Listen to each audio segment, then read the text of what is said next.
I have my bell with me this morning, and when you hear it tolling, you know it is the Leadership Forum. And today we are slicing and dicing the State of the Nation address given yesterday by the President. What were the hits and misses so far, the swings and roundabouts about it? And that is what we want to discuss with the panelists here this morning. And I'd actually told you that, yes, we have with us Barak Muluka, who is the Secretary General of ANC, also a political commentator. We do have with us also Winnie Mitula from University of Nairobi. She's also a political commentator. We have with us as well Professor George Wajokora, who is a professor from USAU and also a political commentator. Haman Manyora also is with us from University of Nairobi and a political commentator. And right on the podium, right away, is Barak Muluka. We just want to hear his beat about what happened yesterday. Was he impressed? Did it actually meet his expectation, that delivery by the president yesterday? And Barak, right now you have 5 minutes. I have my yellow card and my red card with me. When I lift this, you know, of course, you're midway in your delivery. And this is just to warn you that, yes, you should be winding up. When you go overboard, I'll swing, or I'll ring, actually, the bell. And if you, of course, don't want to come from that particular lectern, Haman will allow me, and also Professor Wajakoya will help me to come and yank you from that particular lectern as well. But for now, we want to hear from you. You have camera 3. This is the camera that you're going to use to speak to the nation. So this is sort of a State of the Nation address for you as well. Sort of a return of what really happened yesterday. Over to you. Thank you very much. Thank you very much, Debal. I hope that the two professors will be equal to the task of yanking me from here. But let's come straight to the point. You asked Debal whether I was impressed, whether I was satisfied, whether the address met my expectations or not. And far from it, I was not satisfied. Did the State of the Nation address meet my expectations? Yes, it met my expectations from the perspective that I did not expect much to come out of it. So my expectations have been governed by what I have witnessed over the past 5-6 years, when the nation is treated to a game of recycling of the self-same words that we have been hearing since 2015, when the country was given the impression that we were moving somewhere.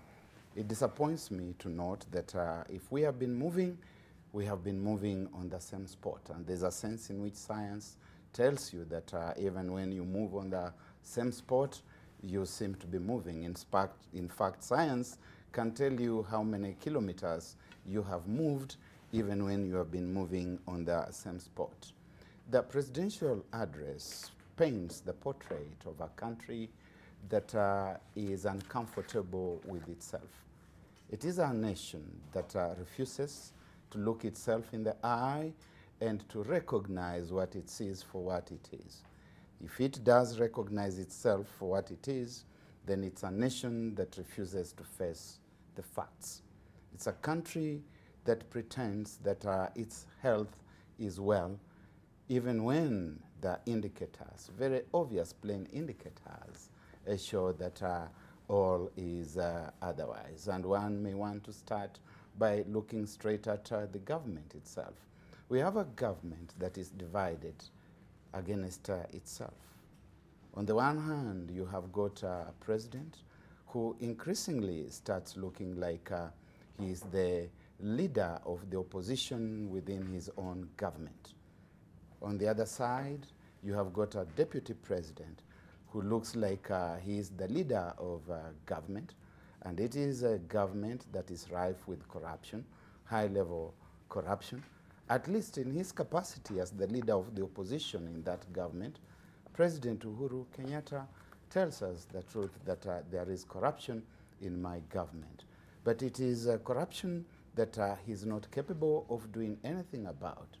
He tells the country, one side of his mouth, that the war against corruption will be entered and be fought in accord with the rule of the law, by which he means that there is paralysis around him, that is not capable of even dismissing his own appointees who are caught up in this war against corruption. On the other hand, he tells the judiciary that it should act, in spite of the fact that the self-same judiciary also uses the same words and says, we will fight this war according to the law. And the law has got certain expectations.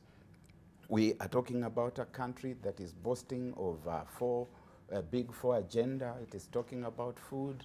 When it is true that farmers out there have got food rotting in the stores, and next door in Trans Nzoia, for example, next door in Turkana, you have got citizens dying of famine.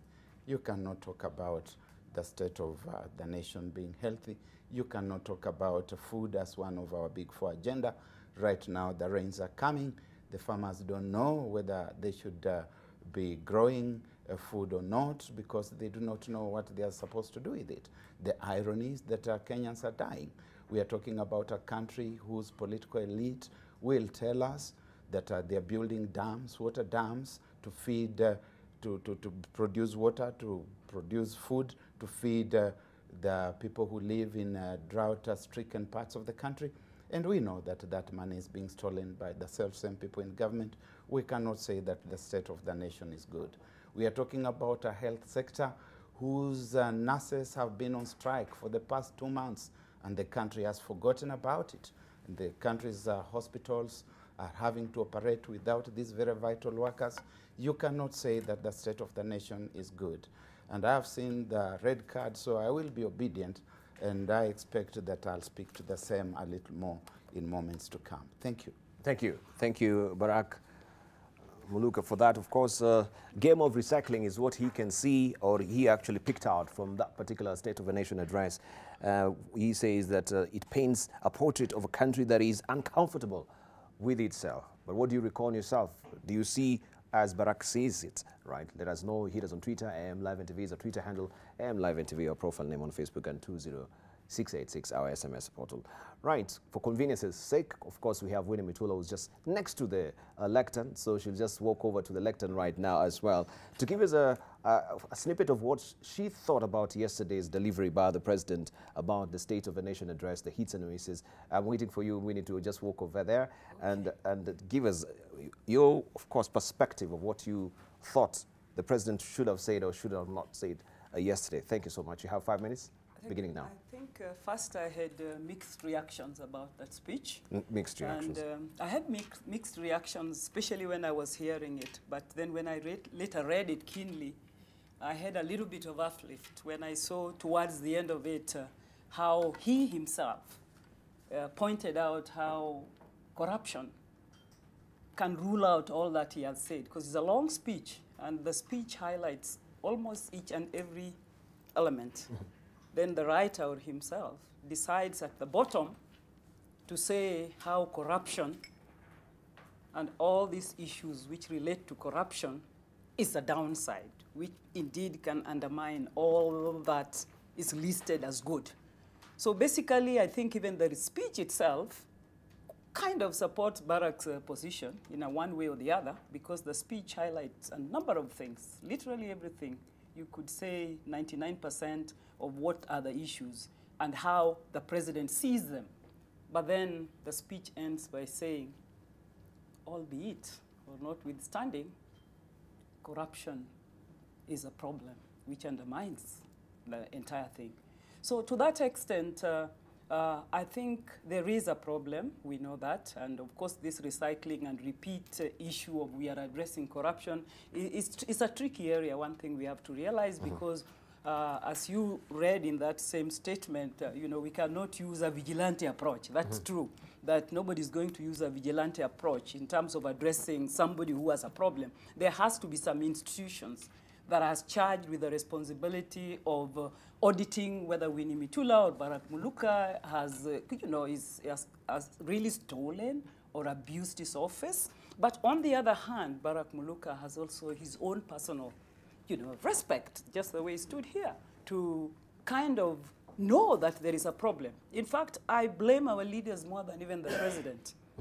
If you are a leader who is having a problem and facing the nation in terms of like the few ones, like, for example, the ambassador. You can't be an ambassador and come back to Kenya to go to court. I would not do it myself. So those are really very clear things that show that something is wrong with the nation. And it's not just the president. I don't think an ambassador who comes back to go to court should wait for a president. If we were in the Western world, I would guess that I would have just said, President, you love me so much. You've given me a job as an ambassador. Let me wait, I clear my name, then I can take my seat.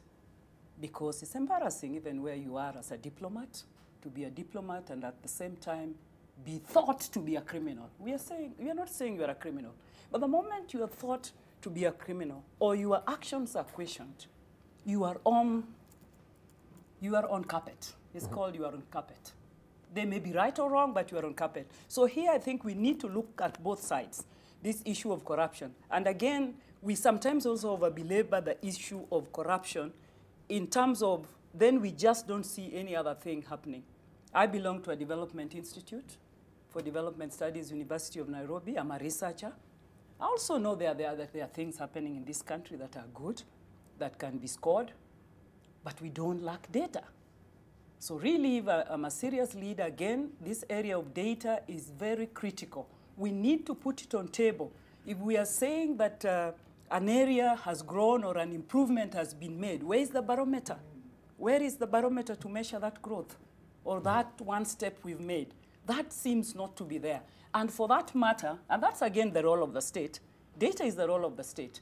For that matter, you see that people can now say anything. We can be streetwise. We can say that we've made no progress in agriculture, no progress in health, no progress in anything. But if we put data on the ground and say, this is the data. We were at this point in 2013, and today we are in 2019, and here we have made progress. Of course, you can use GDP, but sometimes I say GDP hides us in averages, which we can't really appreciate much. I don't like to be hidden. It's so averaged. The ordinary person doesn't understand the concept of GDP. So even if you say you've grown from 5.1 to 6.1, you're not talking to the ordinary person. The ordinary person who is questioning where is Kenya going, what are you doing with the people who have stolen? They just want to see action on those stolen things. And they also want to see the dam done. They want to see a project that was started in a school completed. If it's not completed, to an ordinary person, it's not completed. There is no, technicalities and theories about a project which is incomplete for 5 years or 4. It is incomplete. And of course, then you link it up to the livelihoods of people. And then you can see that there is a gap in terms of how we handle our issues. So indeed, the president had to make that national address. It is a regular thing you have to do. You have to do it anyway. And when you are doing it, you have to highlight all the areas. But when you have issues that affect the ordinary person, that needs to be addressed. And what I see in this country as a real critical problem is a disconnect between the leadership and the ordinary person. There is a real disconnect between the leadership and the ordinary person. The ordinary person is just not even aware of what's going on. They can only see problems and challenges. So how do you connect this leadership that sees that there is so much good going on with the ordinary person who is questioning whether there is anything going on? Thank you. Thank you. Thank you very much, Winnie Mitula, there, of giving her perspective about the State of the Nation address yesterday. Where is the barometer that we measure our growth with? That is our probing question that she asked. Do we have credible database in this country, or there is lack of it, where we can inform policy, we can inform decisions as far as the growth of this country is concerned? Also, the disconnect between Wananchi and the leadership. Why is there such a rift, and how can we bridge this chasm that is growing by the day? That is also an issue of integrity that was raised, as far as we know some people who are still in office or maybe they're in court. And this also tends to blot the copybook, so to speak, of diplomacy when we have people who are embroiled in court, or maybe there's perception that they are embroiled in corruption in the country as well. Right now we want to hear from Professor George Ojakoya, who will walk over also to the lectern. He's a lecturer at the University USAU, and he's also a political commentator. He will give us a snippet of what he thinks yesterday's speech did hit for him or did not. Thank you very much, the distinguished academics. I'm very impressed with what I've learned from my friend Balak Muluka. And I've also learned something that I never thought I would learn from Professor Mitula. She's just struck the chord of my heart, because I thought I went to school, but today I see myself as somebody who needs to go to school again. Now, when it comes to development issues, obviously, Madam, I think we can tolerate each other by me telling you that I have 2 masters in development. One is in law and development, University of London, SOAS, and the other one is law in development, University of Warwick. And on top of that also, I'm doing my 2nd doctorate on policy orient. So when I hear you talking about policy and data collection, I come to conclude, or to an intuition of the word psychic defeat theory, which is an area of social anthropologists and science who actually look into the recycling of things. Recycling of things come in when one tries to define the issue of dinosaurs, who is stripped in lines of thinking over the same thing over and over, but then the end result goes to the starting point. Now, looking at what was said yesterday, it doesn't really make any sense to me, and that's why I was not even able to listen to that speech, even to read it, except for this morning, because I knew that nothing good was going to come out of it, especially when I saw those surrounding His Excellency, the President, trying to clap like sycophants, and the same people who are riling this president down. When the president is waking up to try to do something good for Kenyans, they're the same people who are trimming his power down.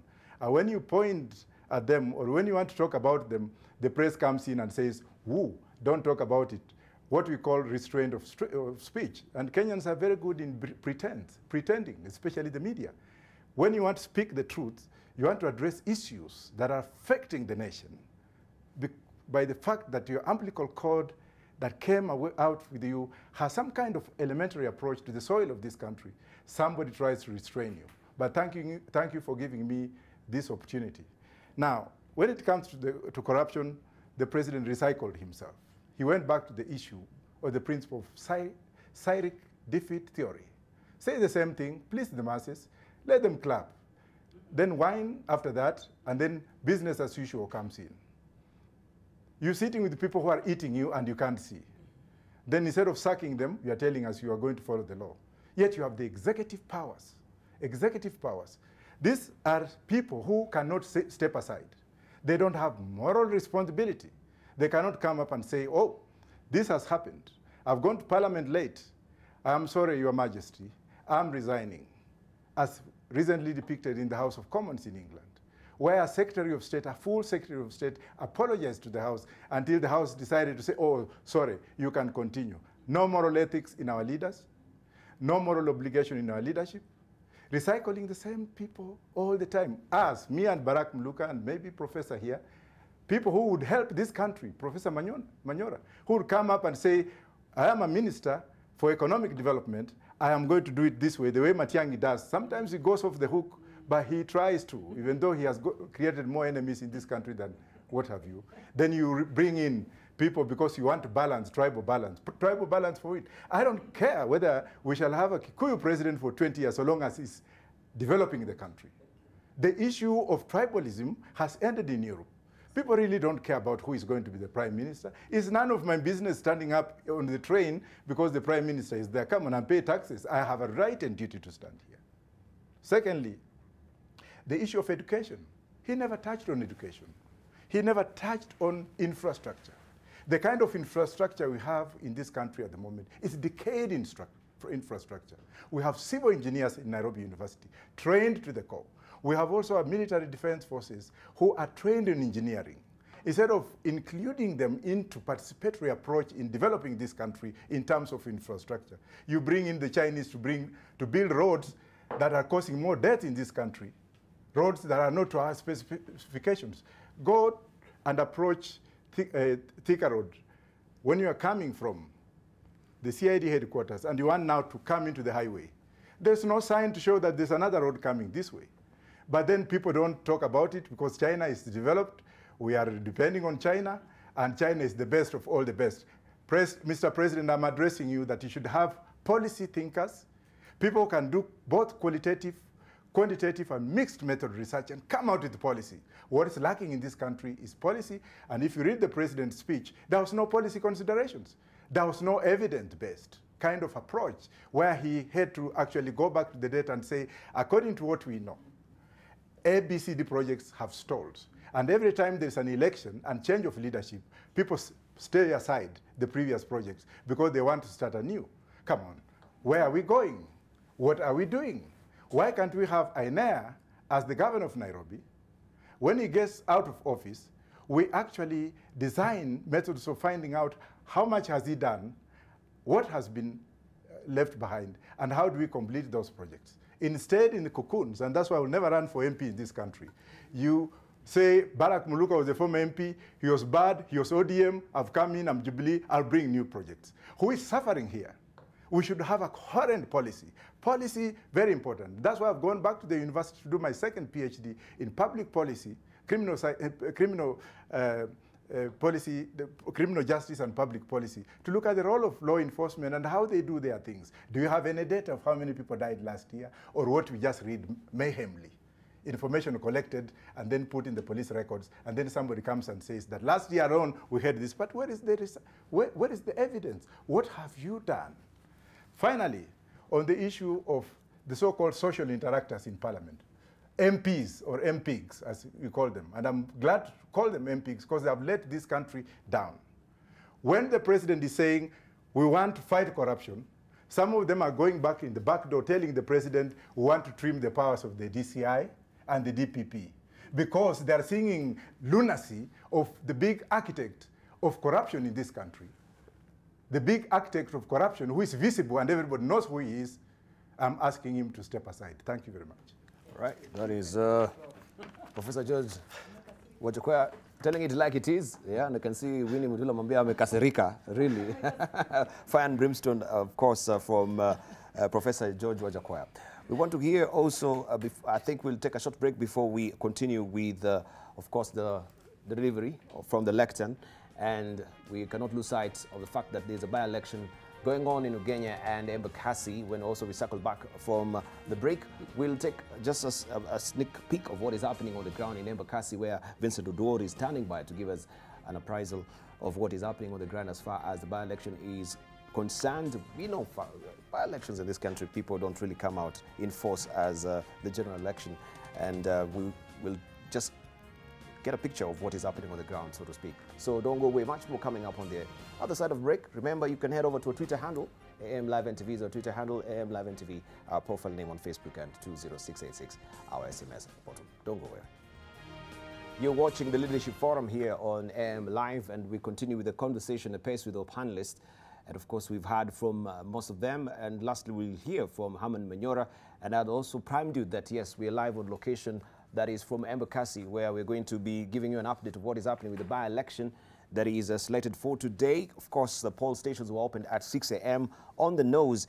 And we know the history of that particular by-election, or this one that is happening today, where former MP, that is Ishad Sumra, successfully filed a petition challenging the election of Mr. Julius Mawathe, culminating in the Supreme Court's decision of December 21st, 2018. And now we hear it is happening on the ground. We shall be crossing over to Vincent Oduor much later in the course of the program.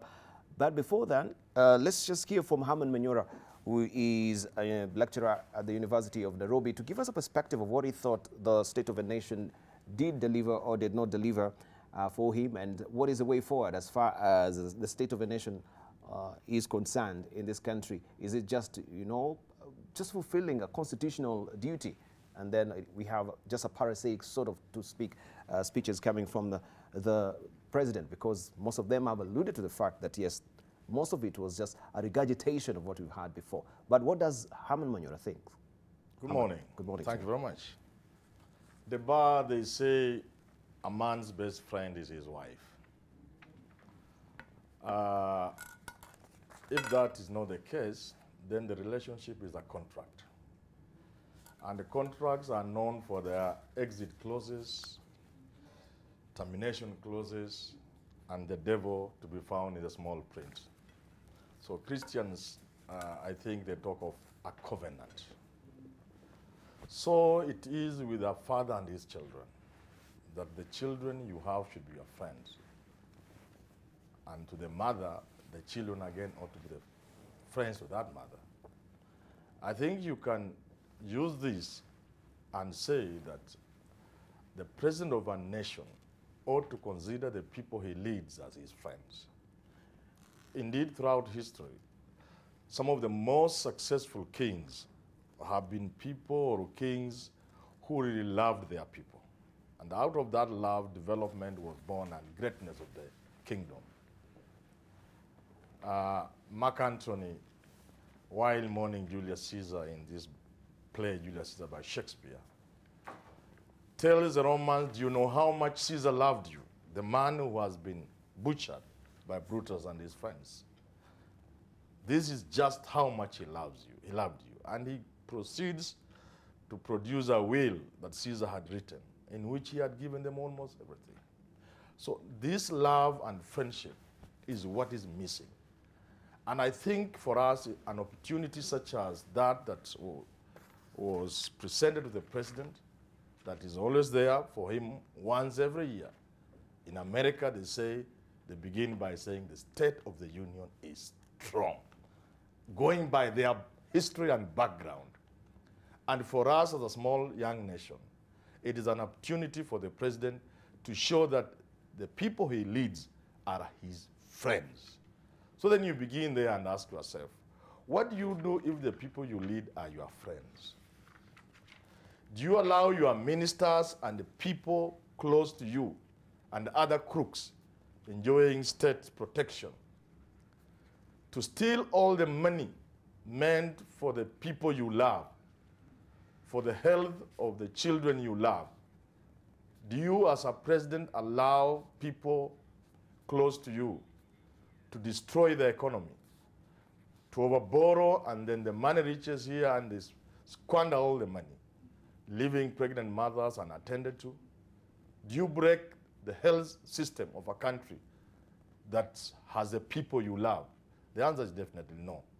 If a president loves his people, he will always do whatever it takes to ensure that the people are healthy, they enjoy the best possible standards of life, of course, what they can afford as a country. It means, therefore, if you love your people and you are President Uhuru Kenyatta, you do not allow crooks to steal all the money and the people die in Turkana. You do not subject your country and the people you love to shame, to the shame and embarrassment of the pictures we see on international media. If you love your people, you do not allow crooks to destroy the children of your people by giving them drugs, illicit alcohol. If you love people, you will always ensure that every single opportunity you get to address them, such as the one of yesterday, you restore hope. Nothing is required in this country today more than hope, because people have lost it. If the president loves the people he leads, he can forget about everything else but restore hope. That opportunity was there yesterday. He talked about it himself. The people he loves, if he loves them, wanted him to do just one or two things that are within his reach, and that was enough to restore hope. People in this country know that part of the reasons why they are suffering is to do with the inefficiency, ineptitude of the people he has entrusted with the leadership. Nothing will restore hope among Kenyans, and that opportunity was missed yesterday, than the president to say, tomorrow saa tatu, at Harambee House in my office, I'm receiving resignation letters from all my cabinet secretaries, all the principal secretaries. And I promise you, Kenyans, the people I love, that within a week, I will give you a government that will serve you. This opportunity was lost. I was not expecting much. I know if you walk in Nairobi, if you walk in the streets of Nairobi, you can see the despair. You can see that the shops are empty, and the thieves who have stolen money in this country are busy constructing malls when those malls are empty. by a statement from none other than the governor of the central bank last year. The occupancy rate in Mitula is at 25%. But the thieves continue to construct. So if you go to these wonderful malls, the 5-star malls, people are there only to take selfies. If you go to malls in Germany, people are, beating the last minute, and at exactly the clock when they should close, even if you are going to shop things worth $100 million, they will not open the door because I've had enough. So this was an opportunity for the president to give Kenyans hope. He lost it. Thank you. Right. It was an opportunity by the president to give Kenyans hope. He lost it. This is what happened. Manyora thinks this morning. Right, before we buckle down and discuss this particular of what they have actually said on the lectern, I've picked up some of the salient points. I'd promised you that, yes, we are standing, of course, on guard on what is happening as far as the by-election is concerned at Embakasi. And we have also on the ground right now Vincent Udor, who's standing at the ready to give us an update of what is happening. Vincent, good to see you. Good morning. Morning, Debal. Absolutely. Right now, I'm in Pipeline Ward in Embakasi South, and in this particular polling station where I am at, it is called PCEA polling station. And remember, Embakasi South constituency has 5 wards, and currently at this polling station where I am, which is PCEA polling station, there are 3 polling centers, and therefore the exercise started very early in the morning. Exactly at 6 in the morning the polls were opened, and voters have really turned up to really participate in this by-election to be able to elect the person who will represent them in the National Assembly. So far, as you can see, the voting exercise is going on, and the turnout is somehow good, because at exactly 6 a.m. in the morning the queues were already there, and right now people are voting, and the exercise is somehow moving quite faster compared to the last time when we were here. And remember, there are 15 candidates who are participating in today's by-election, even though we were told that 2 of the candidates had pulled out of the race, and therefore basically 13 candidates are participating in today's by-election.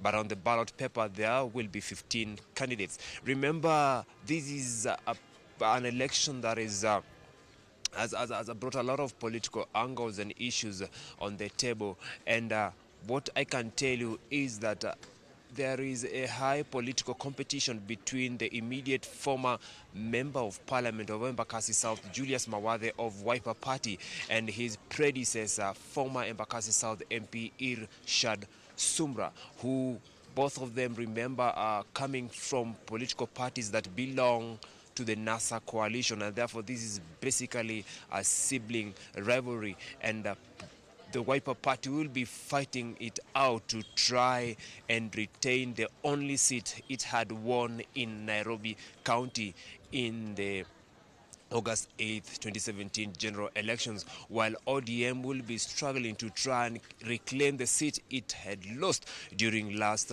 general elections. And therefore the exercise is going on. Let me just speak to some of the voters who have already voted. One of them is here. Let me just speak to kaka, waitwa nani? Naitwa Petero Ndoi Machiwa.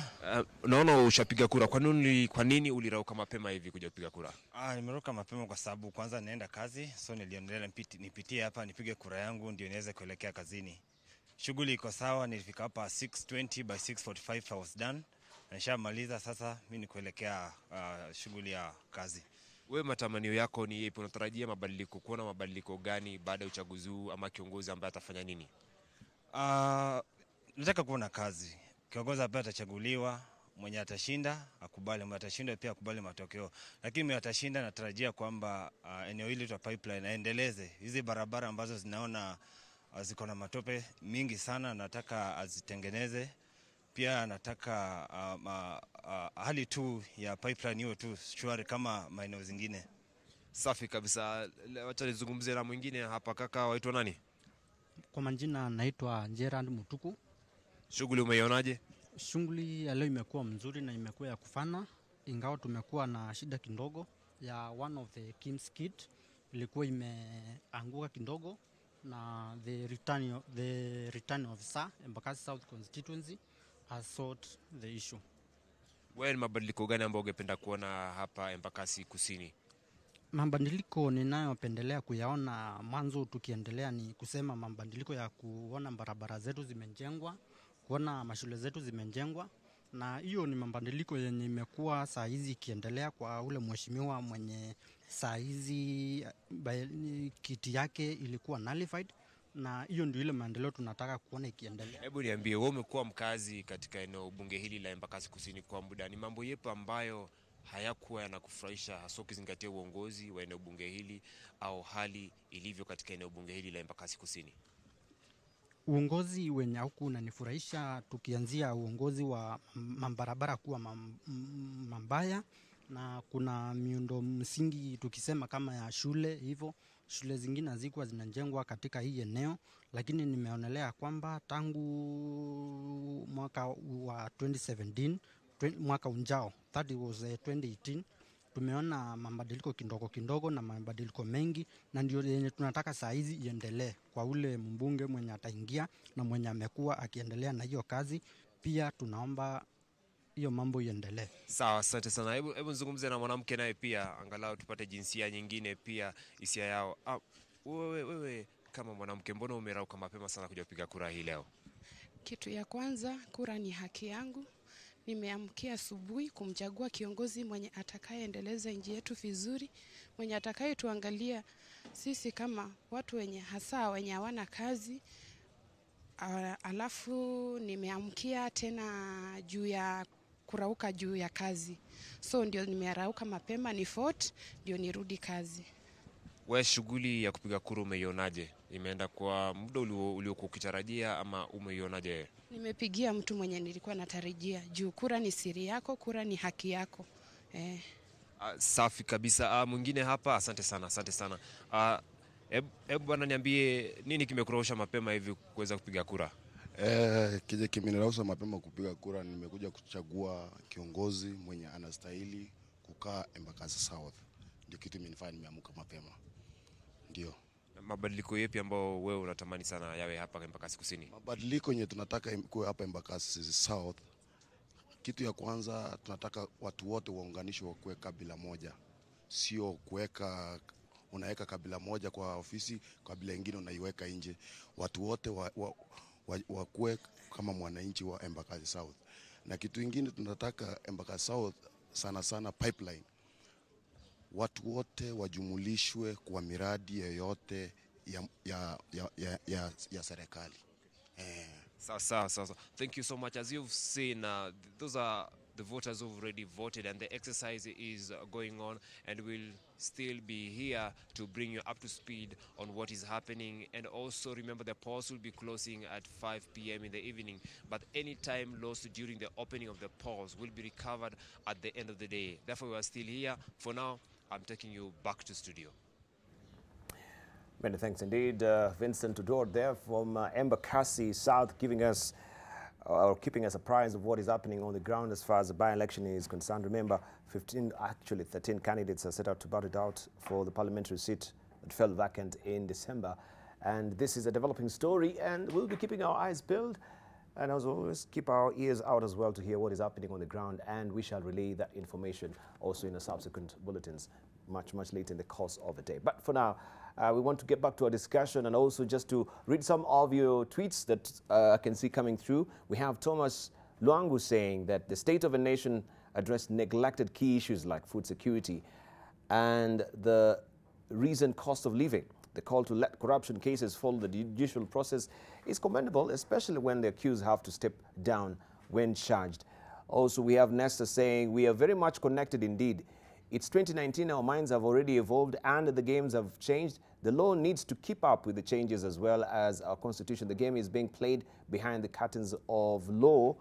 Also, Kennedy Omogi is saying both sides does corruption as a bright side or we look at the parties to corruption.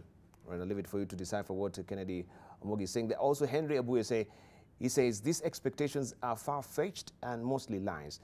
They said growth isn't felt and doesn't reflect the true image on the ground. Things are not working, not growing.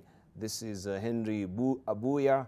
Also, well, Betty is asking if we don't get tired. I think, well, I don't know why I picked that particular tweet. Well, also we have Samuel Oruto saying the best sustainable economy development for this country is only achievable if it will be people-driven, because that is how we can raise the entire economic standards of Kenyans. The opportunities are open to those who are ready and can utilize them to bring tangible changes. That is what Samuel Oruto is saying here. Also, we have Stephen is saying, tell him again, sir. Of course, picking up on what Herman Wanyura was, and most of our panelists were telling the president. Also, Beng Charlie is saying hard-hitting statements directed at the president at the presidential State of a Nation address. And we do have Alex Mwendo saying, I think Professor is having a considerable point. I really like those wise words. Let's just get down to a discussion this morning, and of course, pick up from where Barack actually left. Game of recycling is what we can see here. And also you pointed to the fact that, you know, it paints the portrait of a country that is uncomfortable with itself, that particular State of a Nation address. What do you exactly mean when we can actually buckle down to that? Also, let's first of all begin with Winnie, because I think Winnie, did we begin with Barack? No, we began with Barack. I'm confused. We'll come to Winnie. All right, Barack. Yes. Because I wanted just to make sure that we go sequentially. I remember we began with Barack. Let's begin with you. That's fine. You are uncomfortable with yourself when you don't like that which you see in the mirror. And you try to paint a different portrait from that which you see in the mirror, or that which keen and honest observers who look at you see. Then you are uncomfortable with yourself, because we are telling ourselves that the fundamentals are all right. We are looking at the economy, and as Professor Winnie and the other two professors indeed did say that we are talking about statistics, and there are statistics that do not seem to signify anything tangible. There's a sense in which we have got to feel the economy. You cannot say that the economy is doing well when the macro indicators, the physical indicators that we see with our eyes, that we feel with our bodies, are telling a different story. You're talking about a country where people are dying because they have no food. And you are saying that food is one of your focal areas, the first 4 focal areas. And in fact, that is the one which seems to top the list. But citizens are dying of famine, and you are not addressing that matter with any deep degree of concern and talking tangibly and hopefully. And the people whom you have previously accused of being the ones who have led us to that situation are still sitting pretty with you in government. Kenyans will remember last year at Jamhuri Park, the president was livid. He pointed at one of his cabinet secretaries and told him, wewe, utaniona. What happened? Why hasn't the fellow honored him as he was told, utaniona? And he had another occasion to speak to the same cabinet secretary and cautioned him again that, wewe, utaona. What is wrong? We are talking about a government that has held itself hostage, a president that is held hostage. The country cannot be doing well. We are talking about a health sector, so we have mentioned, that is sick itself. A health sector that has got equipment, that has been lying at the coast for the past 4 years. It was brought in, we don't know to do what, and the containers are still there. We're talking about a health sector which has got doctors in this country that the government is not able to employ, whether it is at national level or at county level. And we are bringing in doctors from Cuba, and we are sending some doctors from Kenya to Cuba to die there. We're talking about nurses who are on strike, and we have forgotten about it. The president should have told us how the impasse with the nursing fraternity is eventually going to have to be resolved. We are talking of overborrowing. I think Professor Manyora talked about it, and the trillions that we are bringing in and which are fattening the national debt are being stolen. We are talking of a country where we wake up each morning to headlines, including yesterday, of multiples of billions of Kenya shillings that are being stolen. This is something that is worrying and that we are not admitting and looking straight in the eye. The closest the president comes to addressing it is, as I have said, when he plays the role of the principal whistleblower in his own government and then goes on to tell us that my hands are tied. When you look at this headline here, it is saying my hands are tied. The hands are tied. Who has tied the president's hands?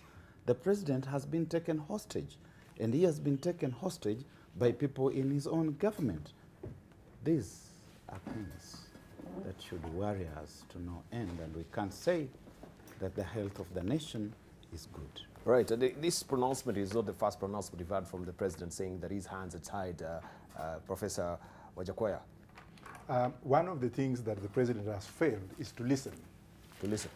The people he's listening to are the people who are within the mirrors that are being mentioned on this table. And let me refer you to a book written by Professor Raymond and Layton.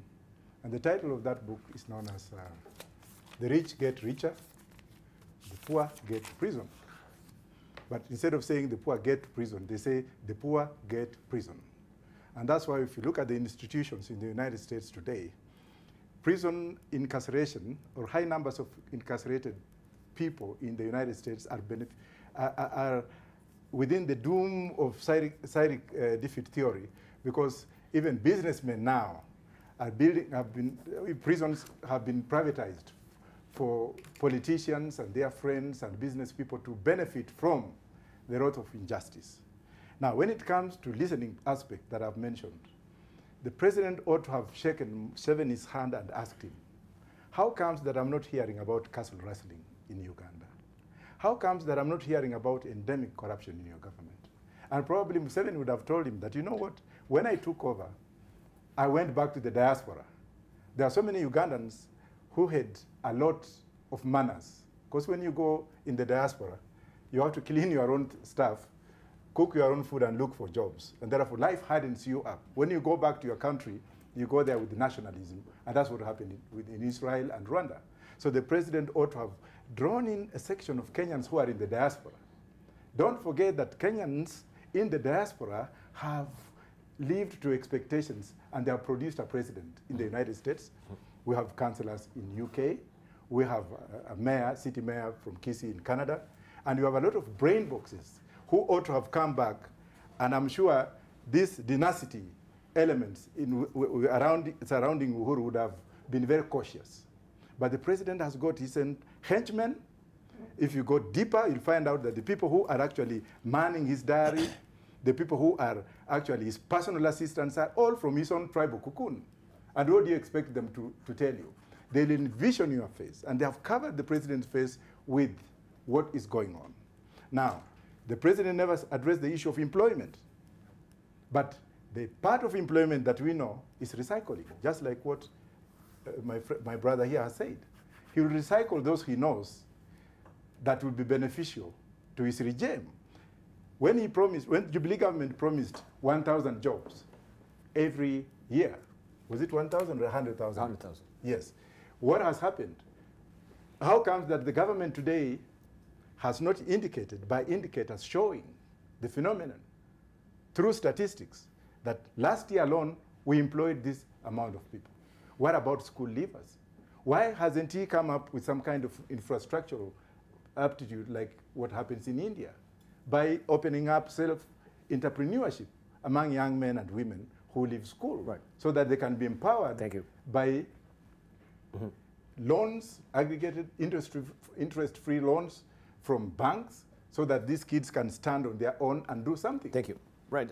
You mentioned the fact that the lack of empirical data in this country is appalling, and that does not really also inform our decision-making and policies to come up with as well.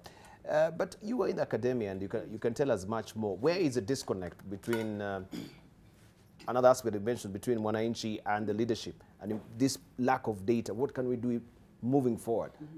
One thing in conventional development, universities are meant to work in a very seamless way with practice. Yes. We have to have a seamless link with practice to the extent that universities are seen as a resource. But as you know, historically around the 90s, there was some disruption of what universities do and what they stand for. Yes. Purge. And then there were creations of the so-called think tanks, which were outside the university, which were again outfits located within a society. We began losing it there in terms of how does what university generate pump into the economy. That is where the loss started.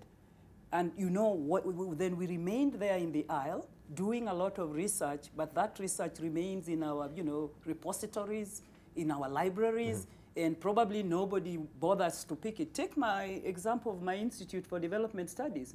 We used to be a think tank for the Ministry of Planning, direct. The ILO report of 1972 was produced by us, the employment and incomes. It informed this nation for a long time.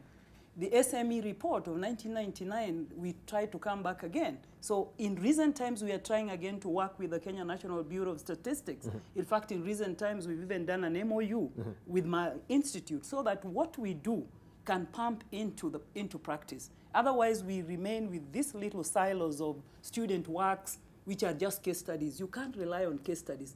But even if university do research, you need research done by the state as well. And research is not basically theoretical. Research is about county government documenting what they do, documenting. It's all about documenting and getting the evidence that will inform. The M&E, I always don't like monitoring and evaluation. I like adding and learning. Monitoring, evaluation, and learning. When you do an M&E, which we are doing here, and we have a national framework for M&E, do we learn? Do we learn from the M&E so that we pump in and say, okay, it's about June, let's stop and rethink. Probably what we are doing, the way we are going, we are not arriving there. Something could be wrong. Those are the kind of things we are talking about in terms of processes that can inform development in a way that it starts making meaning to the ordinary person. That might contribute. But I want to say one thing, that this discussion of the president's speech has also to be contextualized. Because sometimes when you put us on table, we don't contextualize anything. We just respond to what you're asking. Yes. This country has an institutional problem. So even if we point at the president and we don't correct the institutions or reboot the institutions, we made an attempt to reboot the institutions. Personally, like for me, I don't believe in the so-called, in this country, competitive recruitment. Because, for example, that is one reform that we put in place. Because if we can get our institutions right so that they work, so that the regulations that regulate them, and of course institutions are human beings as well. They are run by individuals, and that is leadership. But we need to get the institutions right to the extent that they can work with Barack Muluka or without Barack Muluka. I think that's why Trump is in power. Because I think comparatively the institutions in the US are working. It's not just Trump alone. So if we keep pointing at the president and not looking at whether institutions work, again, that's a problem. So I think we must link the presidency and the institutions, the fabric of the society, the engine. Because I think the president leads the engine, maybe kicks it off. But the fabric as a problem. In between. It's a structural, sometimes it's a structural rebooting that is needed in this country. So if you don't believe it then in competitive recruitment, then what do you believe in? I am saying I don't believe it because sometimes when I look at what is listed, I think even within the competitive recruitment, it has been penetrated. The argument is that it has been penetrated as well. In other words, the institutions are such a way that even if you redesign them, if you don't secure them like the long democracies like US, even when you reform, like you put new forms, you put people to check whether you have the right ethnic group. I think one of us talked about he doesn't care about whether Winnie Mitula comes from which ethnic group. Yeah. Because if you had the structures right, really that should not be the big flag. Today, this country is struggling with more of which ethnic group is in a committee or is in a panel. then you you place me like I come from the coast, so I represent coast in a commission. And what are we talking about? There is something wrong with the structure. Right, there's something fundamentally wrong with the structure and the disconnect that she alludes to, that, or leadership and wananchi. But Haman says that we have a problem. What do you do when you have people who are in leadership who are your friends? What do you do? That is a question that actually you asked. You deal with them. You know, that is the deep state. In many countries, they do make it very difficult for a head of state or head of government to give his best to his country. Yes. Because you are beholden to them. They propped you when you are going up, and they want their pound.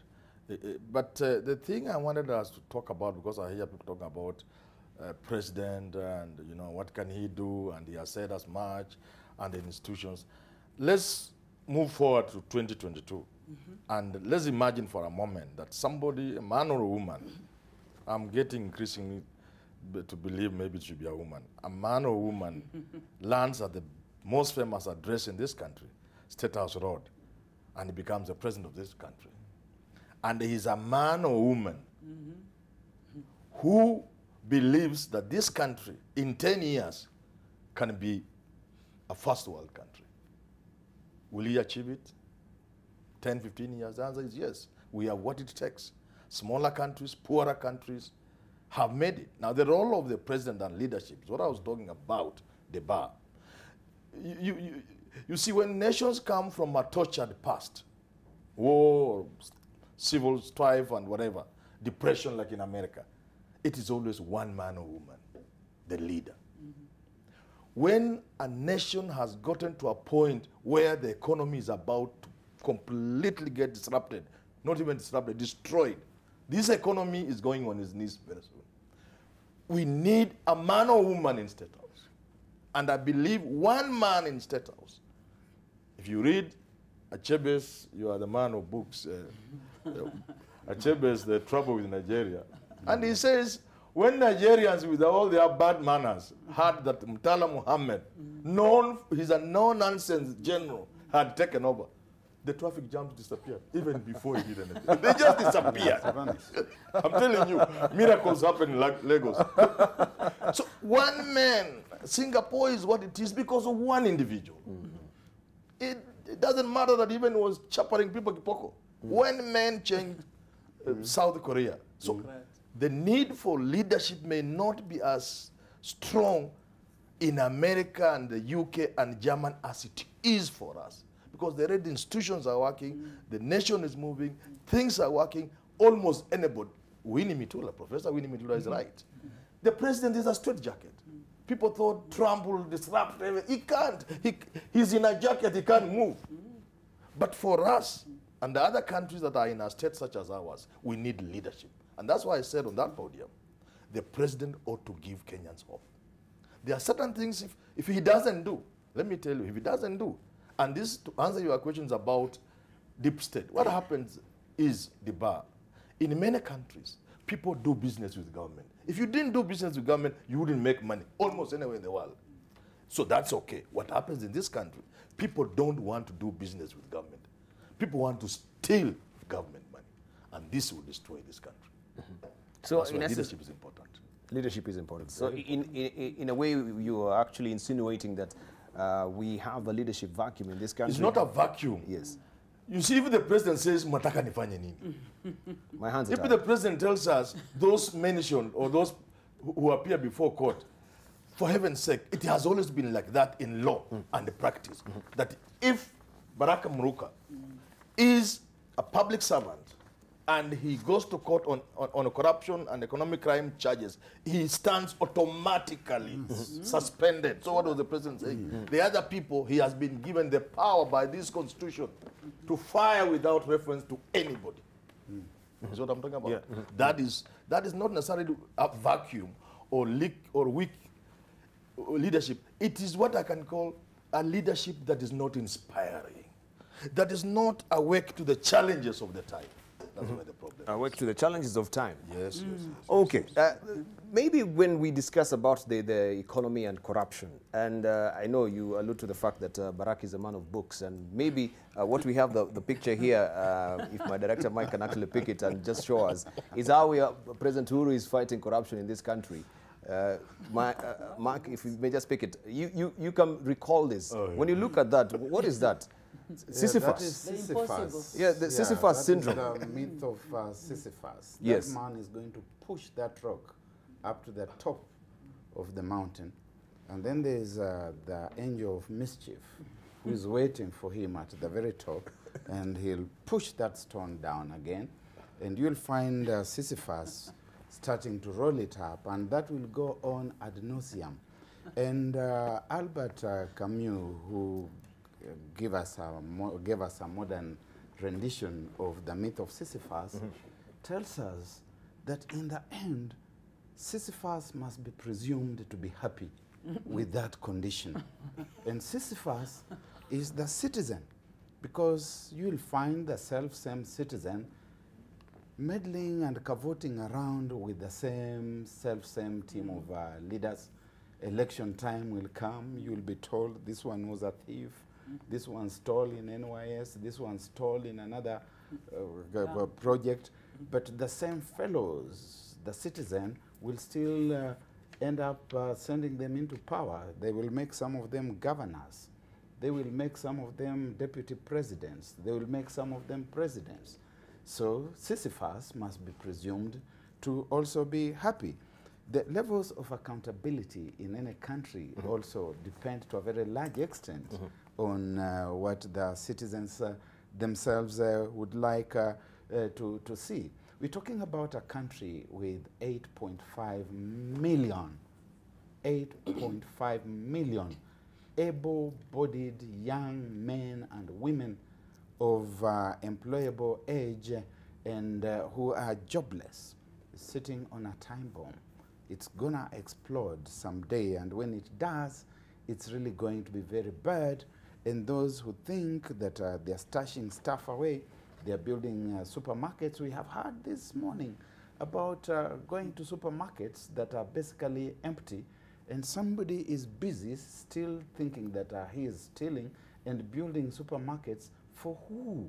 There's nobody to work in those supermarkets. There's nobody with the money to buy from those supermarkets. Correct. And they're not going to just sit there forever and watch you stealing and stashing, and you expect that this is sustainable. So the president, the first thing he needs to do is to fire those friends and relatives of his whom he has employed, thinking that he is rewarding them because they are his friends and relatives, and the friends and relatives of his friends, and especially of the deputy president. You must hire people whom you can fire. You must hire people whom you can jail. You don't hire people who, when you are saying, give me the list of the corrupt, it's not given to you. Give me the list of the corrupt, it's not given to you. And the day when you finally say, nobody's leaving this place until I receive the list of the corrupt, the first 10, 15, 20 names that you are saying are names from your own family. How are you going to deal with that? When the president says, jameni munataka nifanye nini, are you going to jail your own blood and flesh and bone marrow? Right, but the president seems to be picking up on the judiciary, says, of course, we shall follow the rule of law. But I just want to show you also what we have on the front page of a star. We remember the case with the governor of Samburu. And right now we're given to understand that also the judge who actually presided over that particular judgment, and he was slapped with 110 million shillings as bail, and then it was revised because of the court's intervention. Now he has actually vacated, to step aside from this particular case. Where is, the tripping wire when it comes to judiciary, where we have all these cases of corruption, but we have a slap on the wrist with 10 million shillings, yet you've amassed a lot of money. You can afford to pay that particular bail. And he says, I shall follow the rule of the law. And he's actually spoken to the judiciary before and saying that is the weakest link that we have in this fight against corruption. So even if now we're going to fight corruption, with the rule of law. He has executive powers, you've mentioned before. Why should we go this avenue? Yet we can see even what is happening with this particular case of the governor of Samburu. So this is, are we suffering in any case, what we are saying with the Sisyphus syndrome? And I think this is just also fitting into what Professor Ojakoya was telling us. This is a, you call it a Cyric? Cyric defeat theory. Cyric defeat theory, yes, with the Sisyphus. It's just, and this is what Barack Muluka was actually talking about as well, you know, a game of recycling. We're being recycled, you know, like juggling frogs. Every year, the same frogs. Let's hear from... Yes, first of all, I have to say this, and I was in court the other day representing Wanjiru Chege, Sabina Chege, and when I went in court, city court, the court was so dirty, filthy. And I had to, and if you look at Nairobi City Court in City Hall Way, that's one court that unseen revenue, which can repaint the whole of that place. And you can see the governor repainting the whole of the City Hall, but go into court, you'll find cobwebs falling, you'll find that. And I asked the judge, the magistrate, I said, Your Honor, we are in a place of despair. What are we going to do if these things fall on us? If you, and we are in a courthouse, which is stinking like a mortuary. So I raised the issue in court, and what the judge said, and it was in the Standard yesterday, I think, what the honorable lady said is like, we have raised these issues. So I sent the governor a text message. I said, Mr. Governor, I am in court, I'm in City Court number 1. Could you come in and see how it looks and how filthy it is? When you are telling the world that Nairobi City Hall is being painted, everything is fine. Now you're painting from outside. What about from within? That is what is happening with the judiciary. Judiciary, I being a lawyer and a professor of law, will tell you for free that we have the most corrupt judges in this country, and this is the season. This is the season that I should tell them, and I don't care what they are going to do to me because I'm a private practitioner. The judges are more corrupt than before. Look at what's going on. If a judge is mentioned, or his name is mentioned, he should be the first to step aside. He should not wait for JSC to come in and now investigate through the what have you. So if a judge cannot step aside to await for the decision to be made by the Judicial Service Commission, then what kind of country are we in? Secondly, if that governor had stolen what he had stolen, yes, of course he had not yet been proven guilty.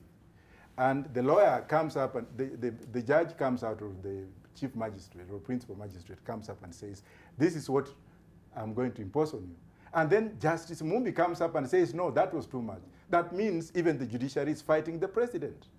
We need an iron fist president, just like what Professor Manyola had said, for 2-3 hours. And they have men and women who are capable, even on this table, who can come in, be sworn in. I can swear to you, if I'm sworn in at 2 in the afternoon, by 2 the following day, things would have been changed upside down. Let us follow what people like Burkina Faso, former president, has done. But that is all, you know, everyone tells us that when they're actually on the other side. But when they step in, now they meet the deep state, right? And they realize it's not a one-man show. There is a whole structure that Winnie Mitula is speaking and alluding to. Look at the history. Yeah? Look at her. She's still consistent, quoting stuff that was there in 1971, 72, and what have you. That means she has not changed. She's still in the same flair. If she was to change, I think she will not be sitting with us today. She will be singing the Cyric defeat theory songs. Look at Balak Muluka. He doesn't have that symptom. So is him. Now, what's wrong with even saying, let us try even a monkey on the seat? Because look at what's happening today. Look at what's happening today. The same people are fighting now to be the president. We know what they have stolen. We know what they are. And then we Kenyans are the ones to blame. We come up and say, Mimi wakati ya kura ni fulani, fulani. What the heck is this? Come on, let Kenyans also apportion themselves to the blame. It is them, not even these people. Because if I want to remove those crooks, I'll go and vote and say, look, this is my vote, I'm removing so-and-so. That's why I've refused to run for election. But I'm running for president in 2022 for your information on my part. And your manager. Yes, and he has just joined me now. I have made things very different. Sorry about that. We support. Yes. Let's hear from Winnie Mitula. First of all, also, looking at, because I think there was a bit of obfuscation from the president when it came to, you know, saying that, yeah, if you'll be mentioned in any case that you're embroiled in corruption and you step in court, then you actually should step aside. There was no clarity. And this is what is actually on the front page of the Star today. I think maybe they've taken the other side of a pendulum, so to speak, as far as this is concerned. Uhuru to remove CS is charged with graft. That is neither here nor there. We had him speaking yesterday and saying, if you be mentioned... double speak. Well, yeah, that's what I'm saying. You know, there was no really clarity on this. Does it mean any PS moving forward or CS moving forward from here who will step in the courts because of issues to do with corruption should step aside? I think you might call it doublespeak, like Barack calls it, but I think the president is in between taking a radical approach and an institutional approach. And for that speech, he wasn't able, he was in the middle there. Because the radical approach is what Kenyans are looking for. Kenyans are looking for leadership that can take a radical approach like Professor Wajakoya is saying. A radical approach. You know there is a problem, act on it. And when you act on it, don't even worry so much about the judiciary, about what you are a leader and you have that power. So that's a radical approach. But the institutional approach is where you say, we have a judiciary. If I go this way, if I go radical approach, I might be undermining the judiciary. The public may come or, you know, be against me. So there is this tension that I see the president or the leadership being in the middle of where we find ourselves. Because we find ourselves in a situation which is very pathetic. There is hopelessness, as the panelists have said. Leaders know that there is hopelessness. I don't think they sit comfortable in Parliament or Senate not knowing. They know. But the issue is, if you are leader number one, that is the president, do you take a radical approach to correct that, or do you fall back? Sometimes you think people hide in institutions, if you like. But I think he's in the middle of that tangle. So he's not able to stand on his feet and pick one, either or. So we leave it now as that reads, as about the cabinets, is that you can go on. You can be mentioned, you know, your locality can know that you've stolen, they can see what you stole, but then you wait until the judiciary says, and then you've heard in this panel still that the judiciary also has its own problems. So back to what I was saying earlier, that in a context where the institutions have a problem, because judiciary is a very key institution in a country, where is the fallback? Maybe it's just a radical approach, as we are giving examples, because if their institutions, if the institutions are strong, then you can easily fall back on them. But this is a case where you also know that institutions have a problem. So the radical approach would work, but it also has its consequences when you take a radical approach. If the president has to secure his legacy, it means at some point you cannot just be pussyfooting around with issues. No. You have to take stern action and say, this is the direction I'm taking for the sake of the leadership or the legacy of my presidency. He cannot, you know, say, oh, yes, just vacillating between opinions. And as you say, that between institutions and leadership and radical approach. Why can't we take the radical approach route? Haman Wanyora. There must be somebody, first of all, to tell Magistrate Ogoti, Kenyans are with him. Keep up, you're on the right side of history, and the people are seeing what you are doing. Your future is bright. A time will come in this country when men and women of your stature and standing, Magistrate Ogot, will walk with their heads high. And for Justice Mumbi, who I respect so much, I yesterday had a problem, because I don't like people I like and respect, making me very unhappy. You see, reducing from 100 to 10 million. The magistrate presiding over the case knew what Kenyans were seeing and feeling. And he knew what had gone on. This guy is not yet guilty. But for starters, you must do something that is in sync with the population, with the people.